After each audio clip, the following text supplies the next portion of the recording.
When it comes to the story of Far Cry 5, it is a classic example of overpromising and under-delivering. On its face, the story deals with modern-day conservatism, without stating that that's what it's about. We will rise again. Issues like guns, patriotism, the flag, and religious cult movements were the main pillars of Ubisoft's marketing campaign. The disappointment was, when the final product was delivered to gamers like yours truly, it didn't tackle any of these issues in a deep or meaningful way. Instead, these topics ended up being used as comical decoration. To fill the gap between the promise and the delivered product, Ubisoft relied on stereotypical portrayals of conservatives in rural America as religious fanatics, gun freaks, and isolationists.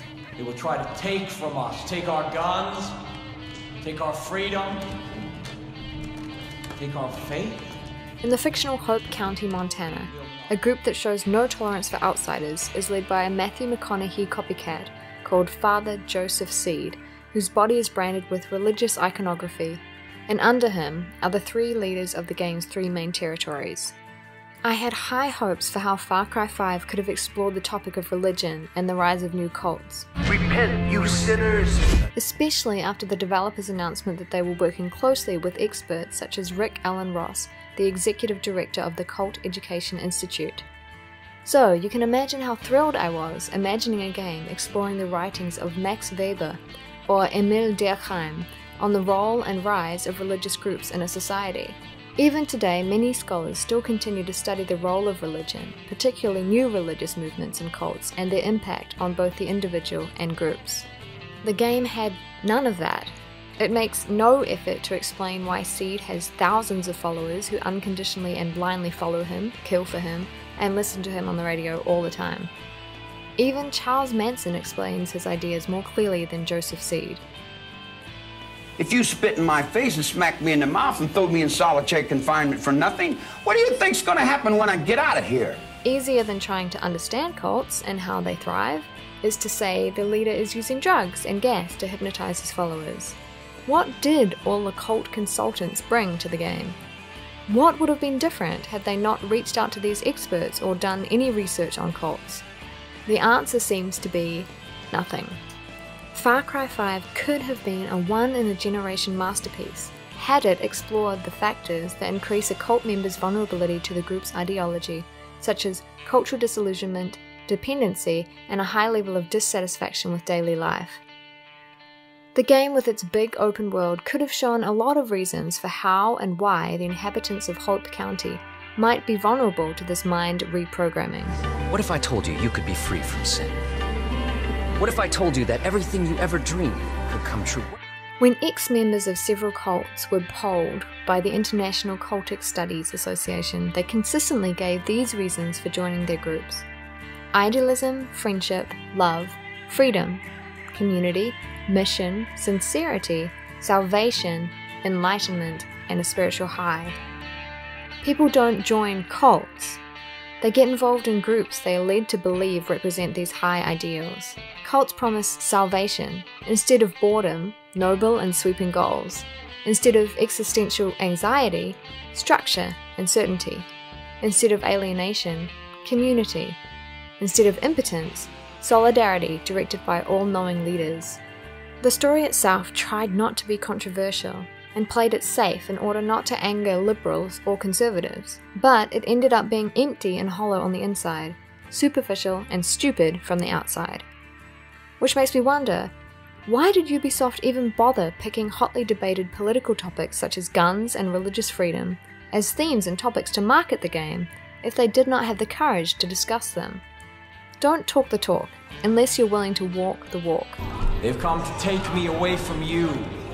They've come to destroy all that we've built. It's not that I wanted Ubisoft to pick a specific side in all of these issues. Simply pick any side, and then let gamers discuss what you're proposing.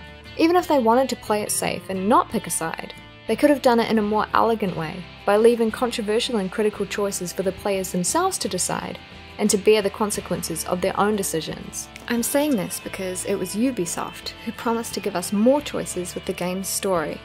In an interview with Le Monde, Chief Creative Officer at Ubisoft, Sergei Hascott, promised that starting with Assassin's Creed Origins, all of Ubisoft's games would have a dynamic story tailored by the players themselves.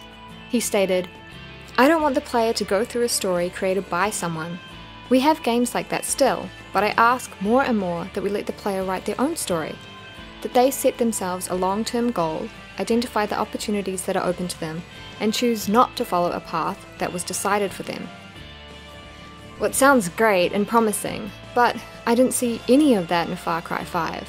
The story was very scripted, and the only choice the player has is to decide which of the 3 main territories to explore first.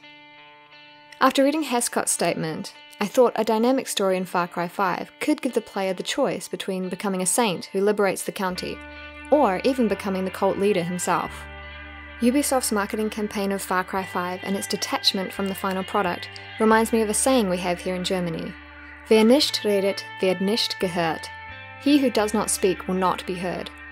Ubisoft in Far Cry 5 wants to be heard without saying anything. But now I'm found. BioShock Infinite tried to tackle similar issues from American exceptionalism to racism and inequality.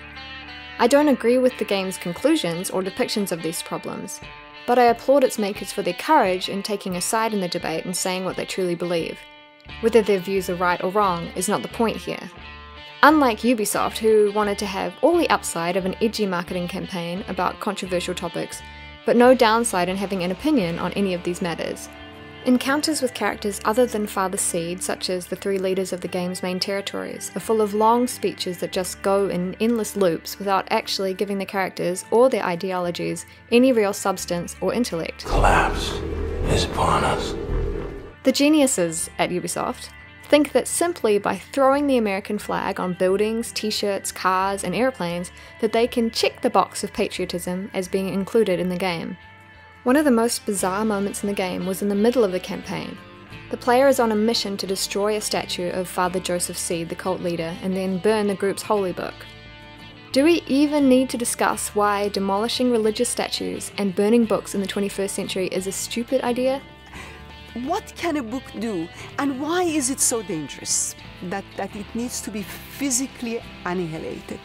There is a difference between having these elements as part of the events and story of the game, and making them the player's objective and goal in order to gain points and win a mission.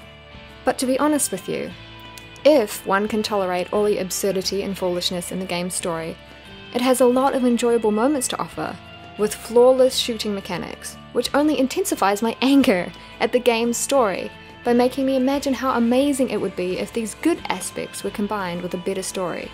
I think the lesson here for game developers is to have the courage to express their opinions freely through their works without being afraid of any backlash. If they think by doing so that their sales will go down, just look at movies.